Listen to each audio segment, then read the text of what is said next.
My name is Andy Taylor. I went to my new student dialogue was the Crossing Borders one, where we talked about the stereotypes of different races and ethnic things and genders. And we also watched a video. Yeah, they first started asking us about the what a dialogue was and what a conversation was, and they wanted us to our dialogue. They wanted our session to be a dialogue, which was something with free flowing ideas, and where no one was really put down or criticized, but they were encouraged to think a different way, and no one was really right or wrong. It was merely opinions, not stating truth, but rather your own interpretation of the situation. And I do think for the most part we obtained that, because yeah, I mean no one was really judgmental. No one was really, hey, you're wrong. No one did that. And in my group, I mean, I feel like I was an active voice in the dialogue. I was giving my opinions. I was giving life stories. I was sharing stories that of friends with anonymous stuff. And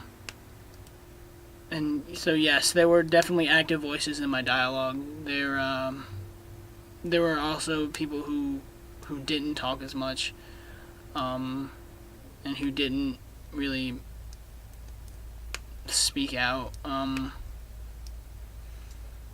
They were harder to reach, probably because the personality type and such.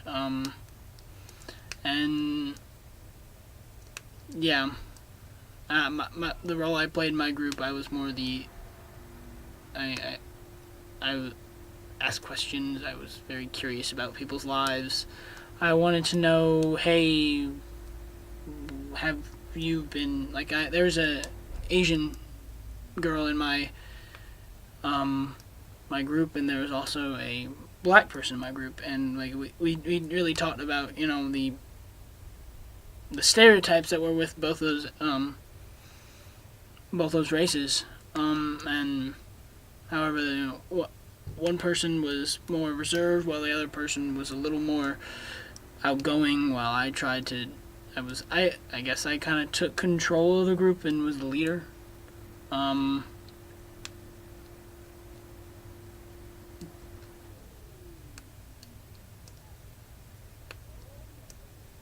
Why do you think dialogue is a component of Library 100? Do you see dialogue as a useful tool in your university experience? I do not. I don't think dialogues is ever going to be what people are always going to have. There are going to be arguments, there are going to be conflicting opinions, and those opinions have emotions behind them, which creates passion. I don't think that people are just going to be like, oh, I'm okay with you doing that, because a lot of them are that their opinions are based in their emotions, and when the emotions are involved, it is very hard to have that. And I think learning to deal with those arguments and trying to subsidize them and make them less, not violent, but intrusive and stuff like that, I think that would be a better tool to use, because if we're just doing dialogues, we're meeting the ideal, and we need to be realistic that people aren't always going to be like, oh, I'm okay with that, because they're not. That's just what I think, and I thought it was a component of Library 100 because yeah. My additional thoughts, I think this was kind of superfluous. People see people differently. There's automatic prejudice that always enters in, whether you want to see it or not. People say they're not, but if you it's one of the human characteristics. You're going to judge somebody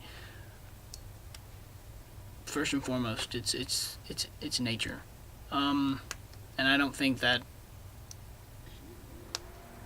it's always wrong, but I think that this new student dialogue was rather